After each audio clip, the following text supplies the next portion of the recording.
पुणे ऐतिहासिक आणि सांस्कृतिक वारसा लाभलेलं शहर, तसेच विद्येचं माहेरघर. जशी माणसे वाढली तशी शहरे सुद्धा वाढली.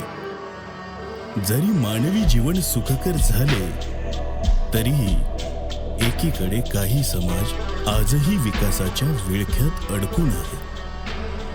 समाजात वाढत चाललेली विषमता आणि तिचे वाढत चाललेले विघातक रूप देशाच्या विकासाला बाधक ठरू शकते.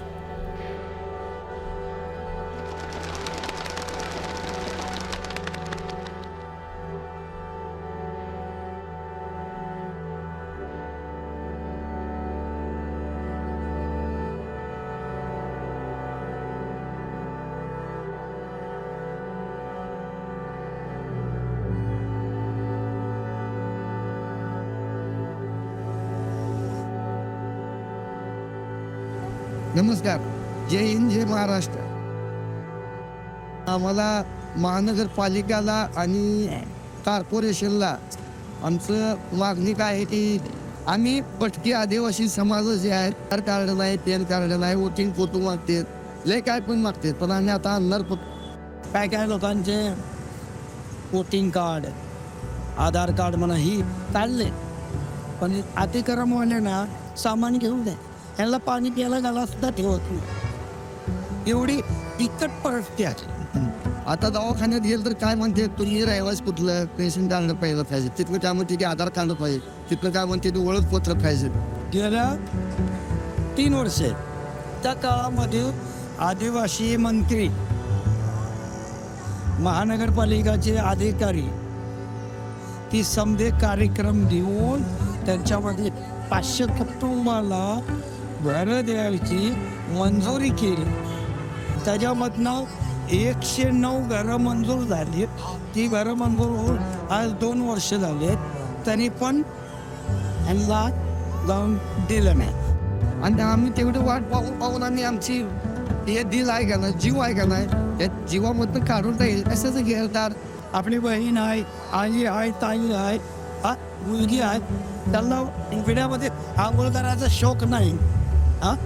त्याला 2 पत्र्याचा जर आसरा दिला तर ते घरामध्ये व्यवस्थित राहते. त्या कलेक्टर साहेबाशी आम्ही लई वेळी प्रयत्न केले, तरी पण ते काय म्हणतात, गरीब बारक्यातून लेकरं कसं चॉकलेट का आणि निघून जा. ते तसलं एक चालण्यावर कसं करायचं, हे नाही होणार होणार होणार तो होणार येण्यावर. आता आम्ही बी बघतो ना, लेकरं मुलं शाळेत जातो, कॉलेजला जाते. आमच्या मुलं शिकायला कुठं जातात, चौकामध्ये भीक मागायला, कॅरी बॅग विकायला जाते. तुम्ही आमच्याकडे सरकारनंच दुर्लक्ष करतो म्हणल्यावर आमचा समाज जाणार कुठं आणि पुढं कसं जाईल. 4-5 दिवस झाले म्युन्सिपाल्टीवाले त्रास करतात. आम्हाला घरदार राहिल्यावर आम्ही रोडवर बसू का? लेकरा बाळा सहित आम्ही उपेशन काढायला तयार आहे. आम्हाला जोपर्यंत घरं भेटत नाही तोपर्यंत आम्ही इथनं जाणार नाही.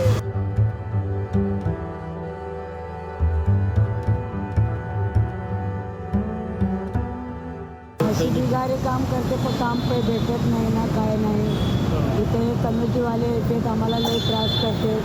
आमच्या जुने आमचे भांडे, आमचं सगळं काय तिथे देऊन जाते. तर आजारी पडले तरी तर समोर थोडंसं काय दवा पाणी आणतात, तात्पुरतं माणसं येते, थोडं काय देऊन जाते, त्याच्यावरती आम्ही राहतो. पावसाळ्यात कागद लावता, पण कागदामधून बी इकडून पाणी. आमची डिलिव्हरी पण इथंच होती. आम्हाला इतके येतात पण आम्हाला कुणी नाही मदत केली. आमच्या तर अशी आमची जिंदगी गेली, पण आमच्या लेकरा बाळासाठी थोडं संरक्षण करायचं होतं.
सुनीता विलास चव्हाण 25 वर्ष झालं मी काम करते इथे. लोकांना लय घाण करते तिथं. ते बोलले तरी त्यांना तर उलटा पालटा बोलतात. आता आपण बोलायला गेलं तर मग ते लोक येऊन मग आम्हाला ओरडतात.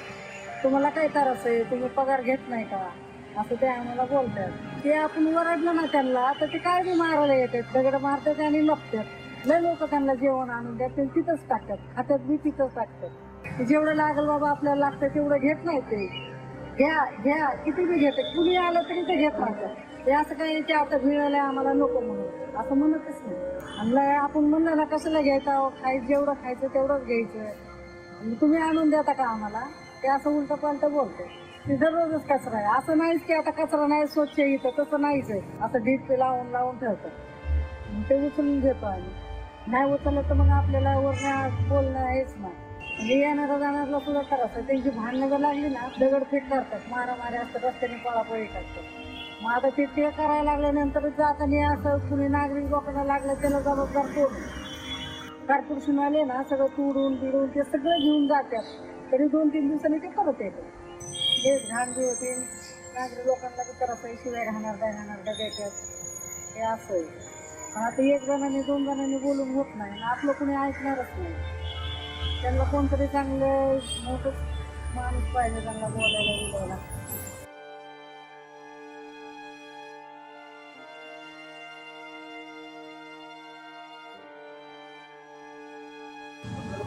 खाली उचलून चालायला ते आहे की काही त्यांचं जे पकडा पडलेला असतो संसाराचा तो सगळा तिथेच असतो ना.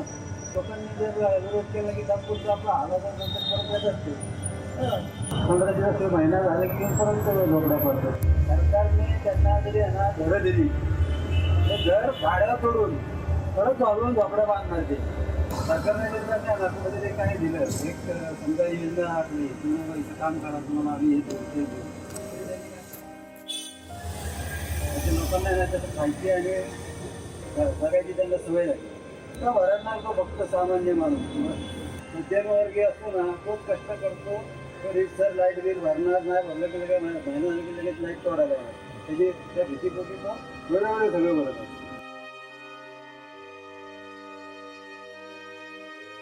रामकृष्ण हरी. मी ज्ञानेश्वर पंडित सावंत, माऊली फाउंडेशनचा संस्थापक अध्यक्ष.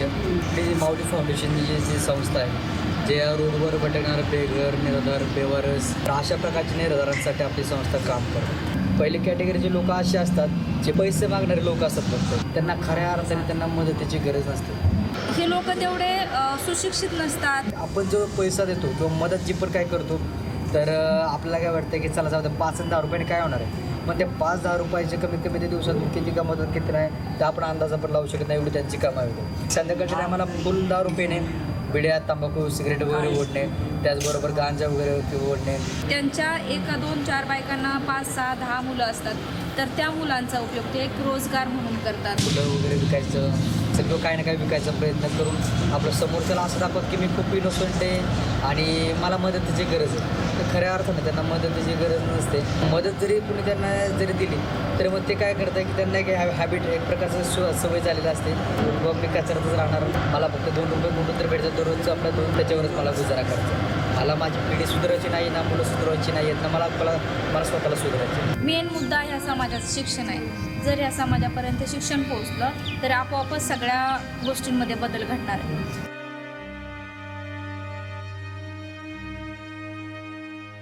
नमस्कार. मी गेली अनेक वर्ष या परिसरातील रहिवासी आहे आणि रोज सायंकाळी या फुटपाथवरून माझं नियमितपणे जाणं येणं असतं. या ठिकाणी असं अनेकदा दिसतं की अंमली पदार्थांचं सेवन करणारी तरुण मुलं इथे बसलेली दिसतात. याचा एक नागरिक म्हणून आपल्याला नक्कीच त्रास होतो. तुम्ही बघाल तर इथे लहान मुलांचं प्रमाण देखील खूप आहे.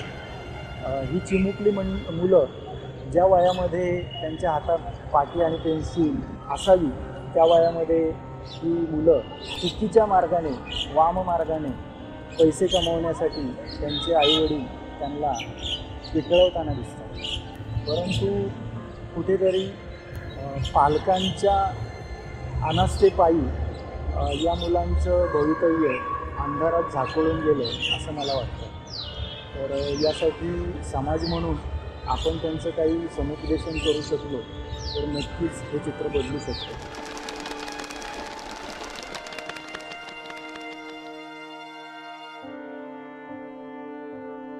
समाज नुसता विकसित होऊन चालणार नाही, तर विकासशील व्हायला हवा.